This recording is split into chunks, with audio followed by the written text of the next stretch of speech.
Alô?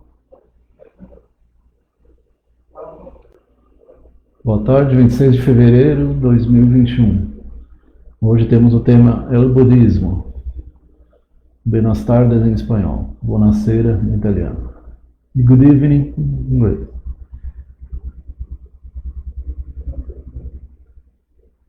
Bonsoir.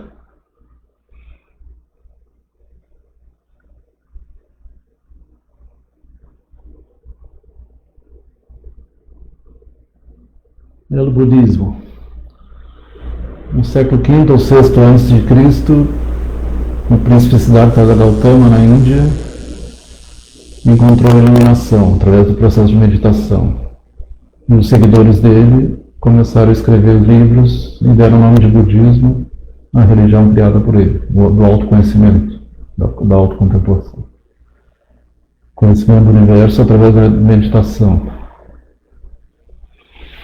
No século VI a.C., os brahmanes, que na Índia, antes do budismo, tinham o brahmanismo e o hinduísmo. Sacerdotes encarregados do culto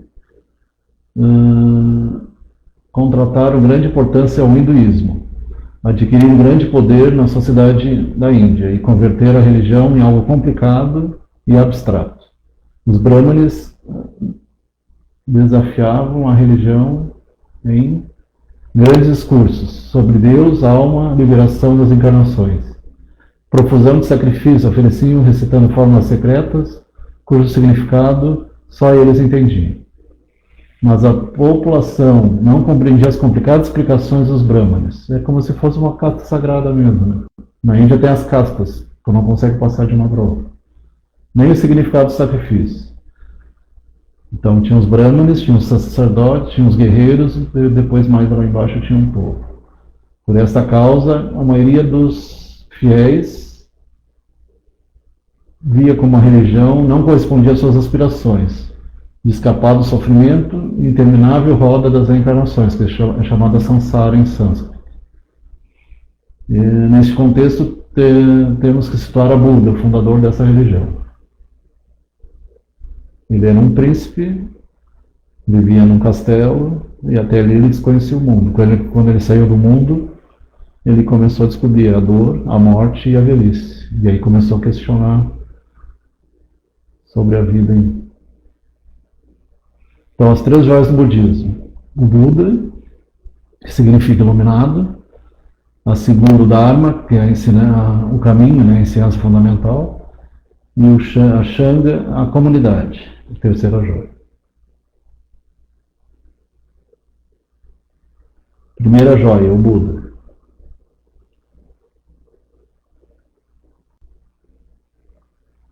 Siddhartha Gautama, mais tarde chamado Buda ou Iluminado, nasceu em Kapilavastu, uma aldeia entre a Índia e o Nepal, no ano 500 a.C., 580, 560, né? No seio de uma família nobre. Cresceu em meio de todo tipo de luxos e comodidades. Não lhe faltava absolutamente nada. As muralhas do palácio protegiam sua felicidade. Tudo era somente riqueza, cultura, qualidades excepcionais, amigos, uma esposa encantadora e um pequeno filho. Mas ele não era feliz, apesar de tudo isso. Bem na divisa do Nepal com a Índia. Antes de abandonar sua casa, em 4 viagens que fez pela cidade, o príncipe Siddhartha descobriu a tragédia da vida que antes lhe ocultava. Nas 3 primeiras visões, fora do palácio, descobriu um sofrimento de 3 formas: o inválido, atormentado pela dor, um ancião e um cortejo fúnebre. Na 4ª viagem, encontrou um monge que caminhava alegre mendigando, aqueles mendicantes. A velhice, a pobreza e a morte. Aos 25 anos, impressionado por essas experiências, abandonou... 29 anos. Impressionado por essas experiências, abandonou sua casa e família e começou a buscar a sabedoria, da maneira tradicional hindu, até que as doutrinas de seus mestres terminaram decepcionando. Ele buscou, mas se decepcionou.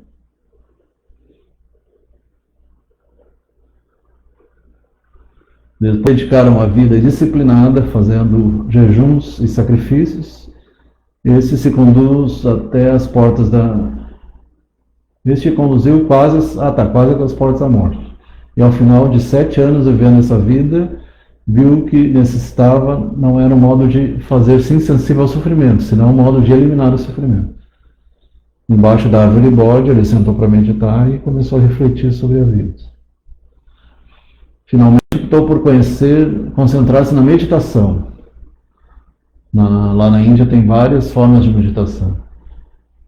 Sentado abaixo de uma figueira, entrou em profunda meditação. Alcançou a iluminação, viu um caminho da liberação do sofrimento e da sua realização.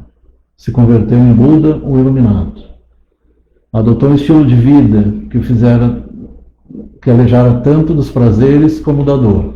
Também rechaçou os ritos, sacrifícios e sistema de castas. Ele descobriu que o sofrimento e teria que eliminar o sofrimento através do caminho quádruplo e óctuplo para poder se livrar do sofrimento. Perto de Benares, que é a cidade sagrada na Índia, no bosque das gazelas, encontrou seus 5 antigos companheiros e lhes comunicou a doutrina, o Sermão de Benares, onde explicou as 4 nobres verdades. O sofrimento existe e pode ser eliminado. E esses entusiasmados se converteram em seus primeiros discípulos. Depois eles escreveram as sutras, que eram os aforismos budistas. Eles escutavam e copiavam. Assim como Jesus, ele não escreveu nada. Né? A partir desse momento, se dedicaram a viajar pela Índia durante 40 anos, predicando sua ensinança. Então, morreu por 60 e poucos anos, né? Predicou a todos que queriam escutar e criou a comunidade budista Sangha. Podia pertencer a ela qualquer pessoa, mas não estava condicionada por coisas como a religião hindu, como castas como a religião hindu. Tem os intocáveis lá, que são a classe E. Tem os agricultores, tem os... É tudo por casta lá. Pelo menos era até a época dele. Até a época de Gandhi ainda tinha isso. Morreu cerca de 480 a.C., aos 80 anos, na cidade de Kusinagara. Aos 80 anos. Seus restos foram incinerados e as cinzas se repartiram entre seus discípulos, que depositaram em estupas, de onde se renderam o culto. Lá tem a prática da cremação. Né? Siddhartha Gautama, o Buda, não é um Deus para seus seguidores, senão sensivelmente um mestre, um guia. E como médico, depois de anos de investigação, tem encontrado a medicina que pode curar uma enfermidade mortal. Essa enfermidade é o sofrimento, e a medicina é o ensinamento para evitar o sofrimento. Não foi enviado por ninguém, nem recebeu de ninguém uma mensagem para a humanidade. Ele mesmo, através do pensamento, reflexão, meditação, acabou descobrindo. Então, segundo a joia do Dharma, as 4 nobres verdades.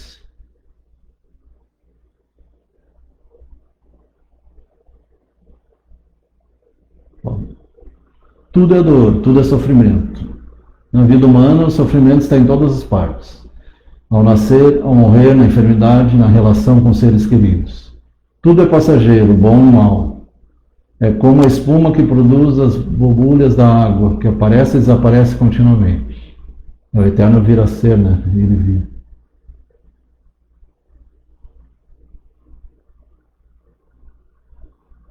A origem do sofrimento está no desejo e na ignorância.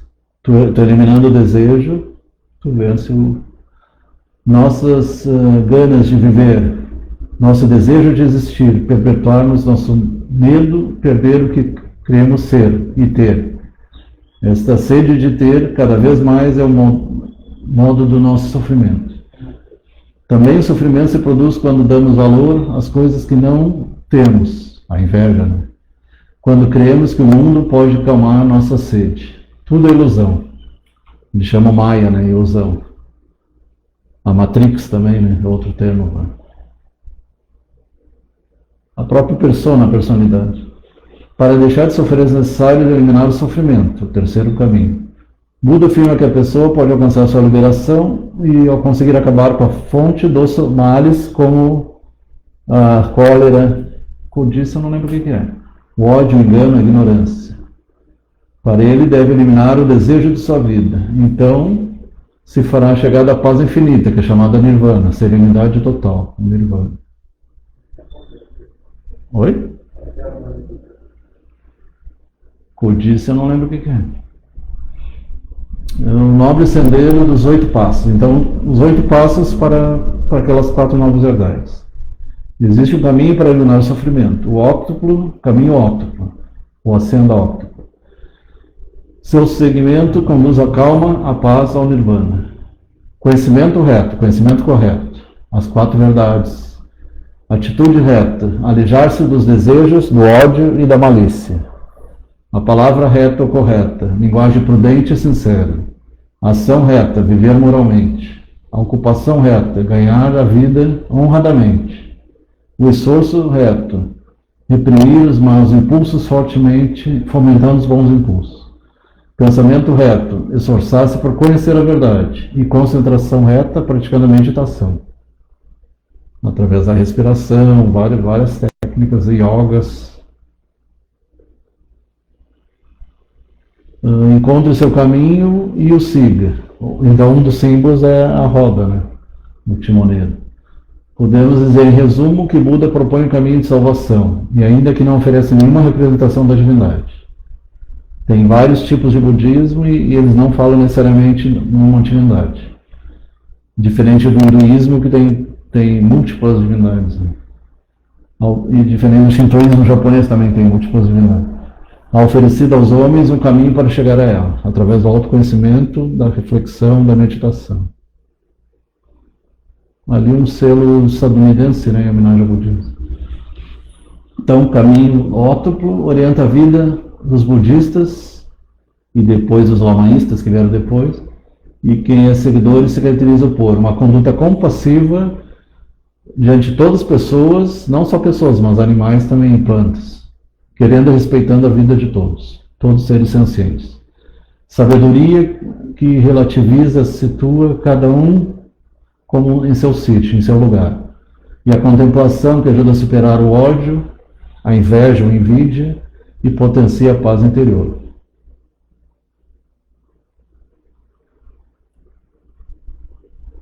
A segunda joia, o Dharma, os outros ensinamentos. E tem o karma, que é ação e reação, né? Sobre Deus como ser absoluto, Buda guarda o mais absoluto silêncio. Não nega nem afirma, simplesmente se cala. Porque como a mente nossa é limitada, para conhecer o absoluto é complicado mesmo. Esse silêncio tem sido interpretado de diferentes formas. Alguns investigadores têm negado, inclusive, seu caráter de autêntica religião. Outros falam de uma religião ateia.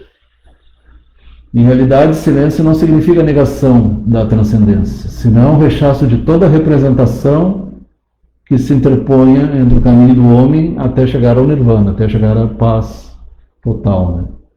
Apesar desse silêncio, o budismo é uma das grandes criações religiosas da humanidade. Está entre as 7 grandes religiões. Né? Em outro estudo a gente já viu, né? Eu acho que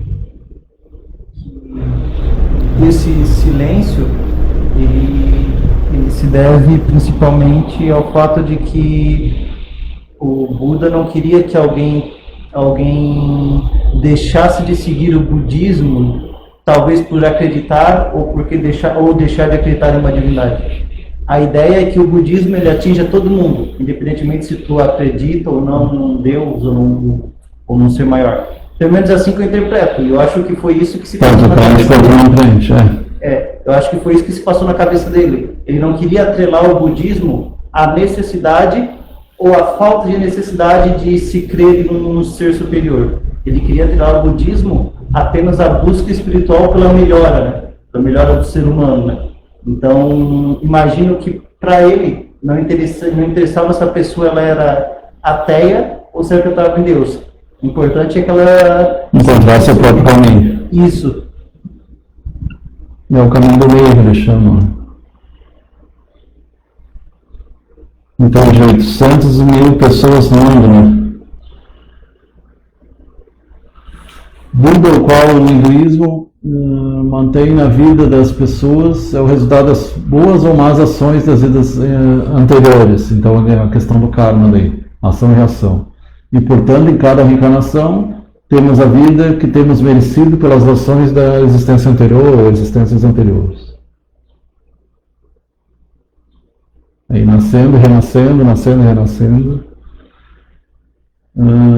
Nirvana é a meta do budismo, significa expiar ou extinguir. No cristianismo seria o retorno para Deus, né? Se utiliza para expressar o estado em que já não padece do desejo, nem do ódio, nem do engano.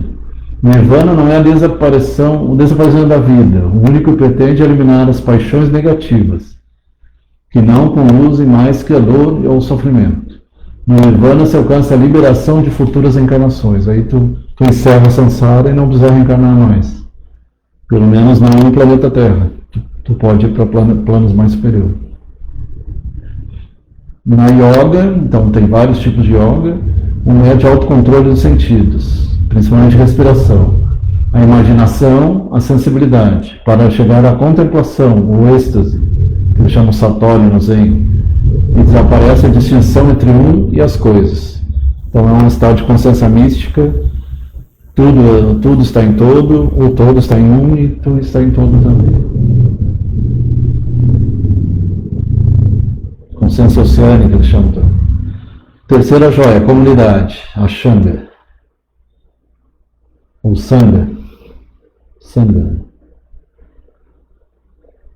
Buda dedicou grande parte de sua vida a organizar os seus seguidores, que formaram um grupo de monges mendicantes, consagrados à meditação e ao estudo para alcançar pronta liberação. Cada monastério é independente, cada monge é autônomo. Para ingressar na comunidade dos monges, o candidato há de cumprir as ordens. O primeiro promete pôr sua confiança em Buda, somente o Dharma e a vida da comunidade. O aspirante corta a barba, o cabelo, se dedica a mendigar, ao estudo e à meditação junto ao mestre.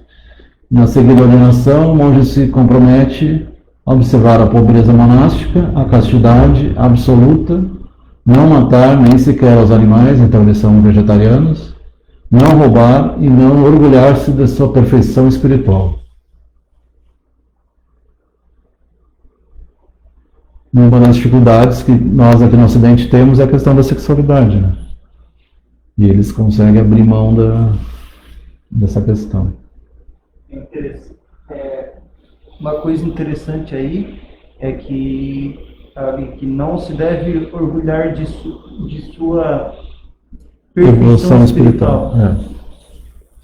Isso é interessante porque ele basicamente isso explica porque é muito raro a gente ver um monge budista que seja arrogante, que seja vaidoso, que seja orgulhoso, porque faz parte dos próprios princípios deles não ter essa vaidade, ficar se vangloriando de que eu sou o mais sábio, eu atingi a perfeição. Embora lá no Tibete a gente ainda vê briga de chapéus amarelos e chapéus vermelhos, né?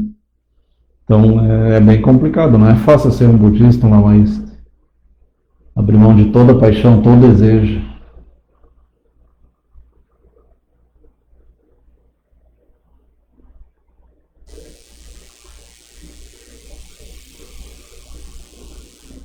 Os caminhos budistas. Pelo Japão, pelo Camboja. Buda não deixou sua doutrina escrita. Desde sua morte, seus discípulos interpretaram de diferentes maneiras seus ensinamentos. Houve grandes controvérsias e divisões. Nem sequer os sucessivos concílios budistas puderam pôr fim às diversas interpretações. O que aconteceu com o cristianismo, aconteceu com o budismo também. Desde o século VI d.C., se impõem 3 escolas, 3 veículos que conduzem os budistas ao Nirvana. Atualmente, as 3 seguem vigentes. Mahayana, vamos ver, acho que vai aparecer ali.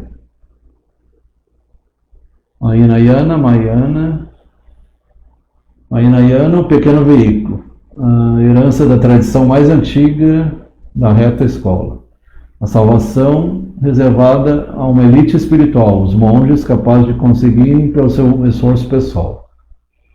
Um modelo O que está dizendo ali? Arhat, que nunca irá abandonar o Nirvana. Essa corrente é estendida pelo Sri Lanka, Ceilão, Birmânia, Mianmar, Tailândia e Camboja. A escola do meio é Mahayana, o grande veículo. Se desenvolve no século I d.C. e por oposição budismo-hinayana. As dificuldades para conseguir a salvação obrigaram a caminho da salvação aberto a todas as pessoas, não só os monges, que o Hinayana seriam só os monges. Fazem concessões à religiosidade popular. O modelo de Bodhisattva, ou pessoa santa, ou alma santa, que retrata o Salvador para ajudar aos demais e se entrega a eles.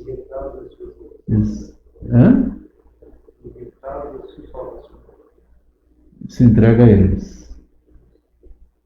As escolas mais impactantes são Vietnã, China, Coreia e Japão. Depois a terceira escola, Vajravana, o veículo do diamante, surge no Tibete, século VII d.C. Tradições da religiosidade hindu e popular. Sua proposta é um caminho não mais rápido para conseguir a salvação. É um caminho das formas sagradas, dos ritos e dos rituais religiosos. Tudo que ele tinha abandonado, essa escola aí acabou voltando. E é o que mais tu vê quando a gente vê reportagens sobre aquela região. O modelo da Shakti, sagrado ditador de poderes soberanos que alcança a salvação de forma religiosa. Mago sagrado, né? Shadi. Principalmente Tibete e Mongólia. E deu origem provavelmente ao lamaísmo depois, né? O lamaísmo tem muito disso aí. Ali é dotado de poderes sobrenaturais. Sobrenaturais. Esse que aparece no filme Doutor Estranho. Então, Mahayana, Hinayana e Vajravana.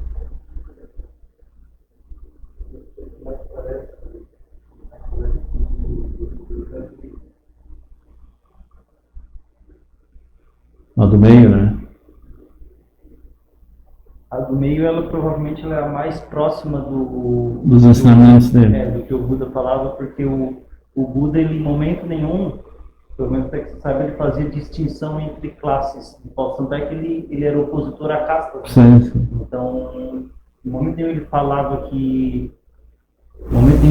que só os monges vão ser salvos. E em momento nenhum também ele era preso a rituais, tipo nas religiões ocidentais. Sim. Então, a princípio, o que parece que ele realmente combina mais assim com que é o mais próximo do Buda Tibete. Embora todas elas preguem a mesma questão, a mesma busca pela perfeição, pela melhoria espiritual, né? Então, o budismo como no todo, ele parte dessa premissa, né, de buscar a melhoria de si próprio, espiritualmente.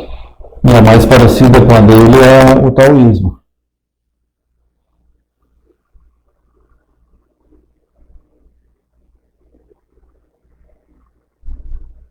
A expansão, então, da comunidade. Hoje tem pelo mundo todo, né? Tem artistas de Hollywood. E daqui do Brasil também. O budismo foi missionário desde as suas origens. A missão dos monges consistia em anunciar a doutrina de Buda. Nós temos a Buda Kohen, tem mulheres, monges também, né? Por compaixão. E tem um homem também, né? O Rinpoche. Compaixão, mundo para a salvação de muitos. Esses foram os seus... O que é passos? São os passos missioneiros. No século 6 a 3. 3 a 6. Não, antes de Cristo. Começa de Cristo. Tá. Antes de Cristo, tá certo. De 600 a... Se estendeu pela Índia e pelo Ceilão, graças ao esforço dos missionários e ajuda de alguns reis e príncipes.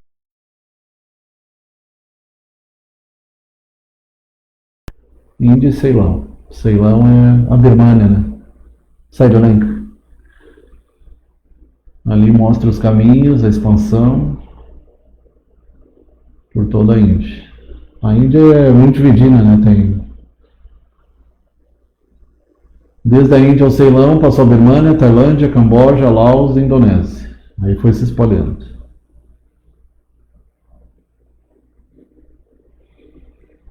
Tailândia, Indonésia, Camboja, Laos, China, Japão. No século I a.C. chegou a China, e para o século IV d.C., Coreia já conhecia a doutrina de Buda.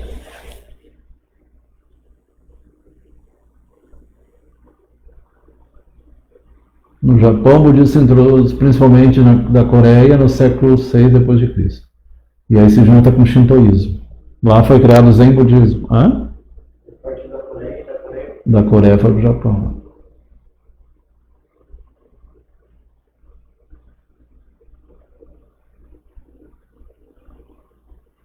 No início a Coreia não era dividida, ele já mostra dividida. A divisão é uma coisa de 1930 para cá. O budismo se implantou na região do Tibete no século VII d.C., dando origem depois ao lamaísmo, né? Aos lamas.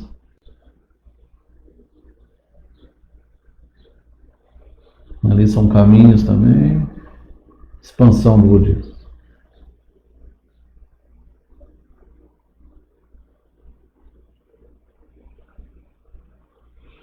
Uma coisa que chama atenção no desenvolvimento do budismo é que na pátria de Buda, na Índia, desapareceu pela força do hinduísmo, a partir do século VII d.C. Realmente, hoje tem bem menos, né? E pela pressão do Islã, entre os séculos XI e XIII.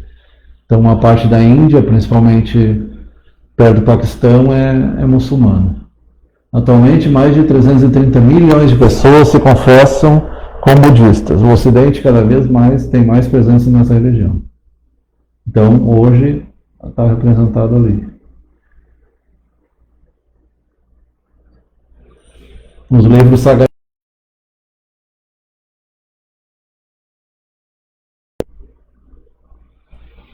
Há que ter em conta que o princípio das doutrinas budistas se transmitiram oralmente, boca a boca, até que se fez necessário fixá-las pelo escrito. Mais ou menos como o islamismo, né? A correlação de textos fundamentais do budismo se chama Cânon Pali e o Triptaka, ou triplo sexto, e consta de 3 partes. Vitaya Pitaka, sexto da ordem, contém a vida do Buda, a humanidade, a origem da comunidade e as regras dos monges. Sutta Pitaka, casta da instrução. Concede os ensinamentos de Buda aos monges e lendas sobre as existências precedentes de Buda. E o Abhidhamma Pitaka, sexto da doutrina superior. 7 livros escritos para os experientes, né? E, portanto, de difícil compreensão.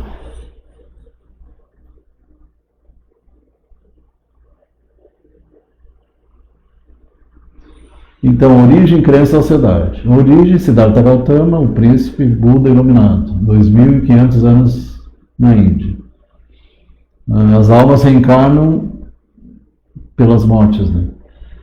Para deixar de sofrer, há que eliminar todos os desejos, todas as ânsias, para liberar-se das reencarnações e alcançar a paz absoluta, Nirvana. Crenças, nenhuma divindade pode ajudar-nos, a liberação depende de cada um de nós, cada um por si próprio. Isso aí é interessante, né? E sociedade rechaça, o que está escrito ali? Sistema de casta. Se sofre pela falsa crença de que é possível satisfazer as ânsias e os desejos. A via para alcançar o Nirvana é o comportamento honrado, autocontrole e sabedoria, correto. Então, o caminho óptimo, né? Caminho correto, ação correta, pensamento correto. Então, aqui como a gente viu, né, embora tenha aquela vertente do budismo que parte do princípio que os monges são os mais próximos a conseguir a salvação, tanto ela como as outras são contra os sistemas de castas. Então, e cada um busca por si mesmo, é um caminho de autoconhecimento. Talvez por isso que o hinduísmo ele tomou posse da Índia, Provavelmente por ter combatido o budismo, já que o budismo ele era contra o sistema de castas. Né? Sim. Então, Contra o brahmanismo, né? isso.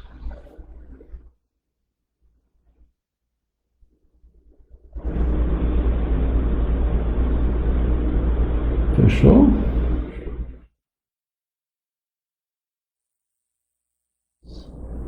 Até a semana que vem.